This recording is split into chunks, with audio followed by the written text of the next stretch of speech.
Mevlana Sekkaki. Mevlana Sekkaki miladiye 1370-yilları dunyoga kelgan. Ba'zi bir dağınıq tarixchilar uning mashhur familiyasi Sekkaki atalg'usini asos qilib, uni miladiye 1160-yili Xorazmda tug'ilib, 1229-yili yozda Ilidagi Almaliq shahrida vafot bo'lgan Alloma Yusuf Sekkakining pushti deb qaramoqda. Amir Temurning Almaliq Qashqarni markaz qilgan Uyg'ur shaharlaridan sanoqsiz ixtisos egilarini Samarqand va Buxorolarga elib ketganligini nazarga olganda, bu ehtimollikni mantiqiga uyg'un deb qarashga bo'ladi. Sekkaki va uning ayni chog'dagi nopozini Mir Alisher Navoiyning bayonlaridan ko'rib yetish mumkin. Mir Alisher Navoiy Muhokimatul Lug'atayn degan asrida ayni davrning vakil xarakterlik shoirlari haqida shundoq deydi. Davlat Arab va Fars sultonlaridan Turk sultonlariga intiqol etdi.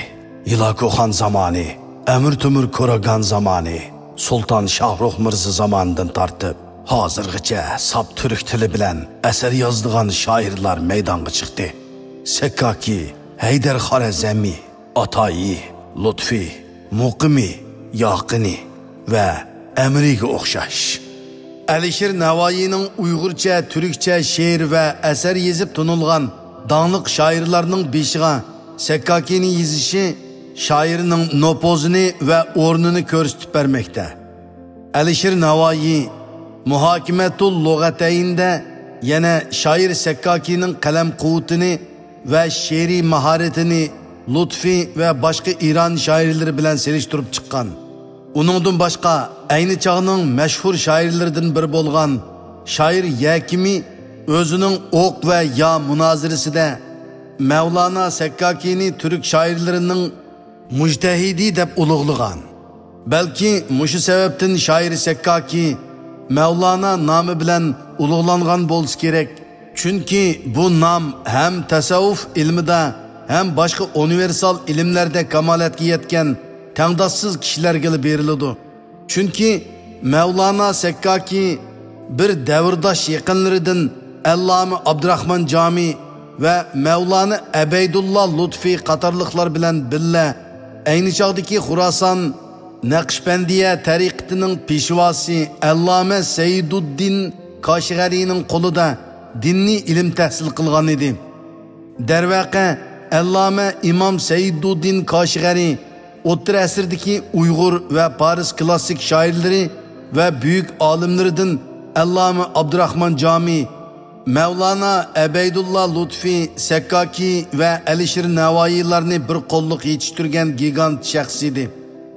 Mevlana Sekkakining nurg'un asarlari mu baxtga qarshi tarixning ichinishlik bo'ron chapqunlarida yo'qolib ketdi.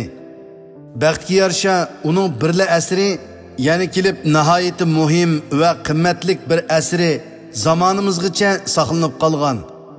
Divan nomli bu asarning hozirgacha nisbatan yaxshi saqlanib qolgan ikki qo'lyozma nusxasi bor bo'lib, uning biri Londondagi Buyuk Britaniya muzeyida 2079-nomerlik shartlik nom bilan saqlanmoqda. Yana biri hozirgi Toshkentdagi O'zbekiston Fanlar Akademiyasining Abu Rayhon Biruni sharqshunoslik institutida 7685-nomerlik shartlik nom bilan yaxshi saqlanmoqda. Türk olimi Kamal Arslan har ikki qo'lyozmadagi mazmunlarni inchik selishtirib va bir-birini to'liqlatib beyitib chiqqandan keyin 1999-yili Mevlana Sekkaki divanini Türkçe nashr qilgan. Mazkur divan 13 qasida va 57 g'azal bo'lib, jami 70 parcha bebaho she'riy asardan tarkib topgan. Yuqorqi 13 qasidaning birinchisi yaratquchiga atalgan hamdu sana va munojat, ikkinchisi payg'ambarlarga durud salom va madhiyalar bo'lib, qolgan 11 qasida ayni chog'dagi Temuriylarning dаңliq hukmdorlaridan Mirza Halil Sultan, Shohrux Mirza, Mirza Ulug'bek, boshqa ma'rifatparvar jamoat peshvo arboblaridan Xo'ja Muhammad Parsa va Arslan xo'jalarga atalgan madhiya opirinlardan tarkib topgan. Keyingi 57 g'azalning muhim aloyidligi shuki, Mevlana Sakkaki g'azallarining nurg'un xalq she'rlarini va kuy qo'shoqlari bilan beyitib, mazkur divanning turkcha va uyg'urcha sopligini kuchlantirgan. Divandagi sop uyg'urcha so'zliklarning mo'l bo'lishi va yerlik xalqning shivisiga o'rin berishi bu divanning qiymatini yana oshirgan.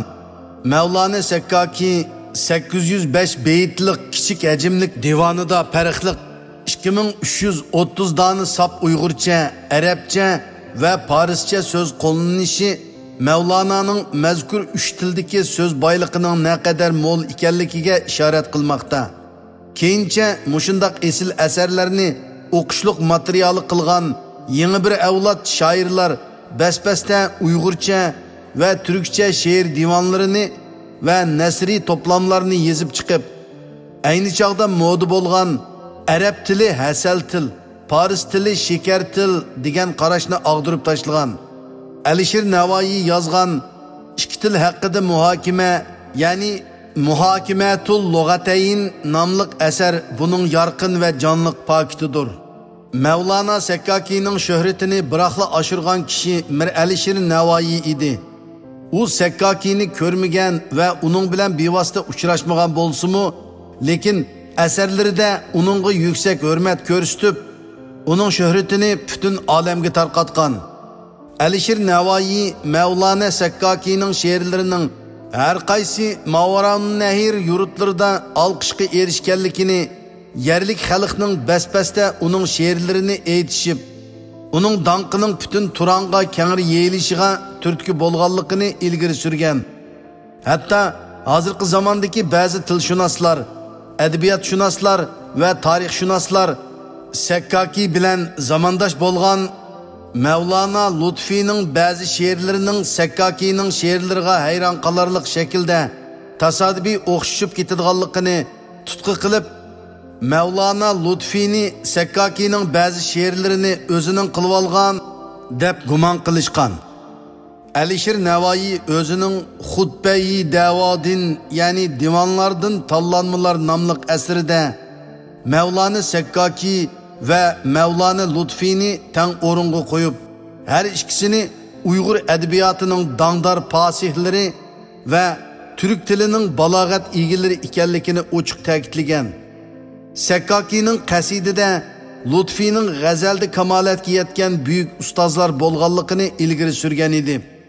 Mevlana Sakkaki taxminan 1449-yili Samarqand shahrida vafot bo'lgan.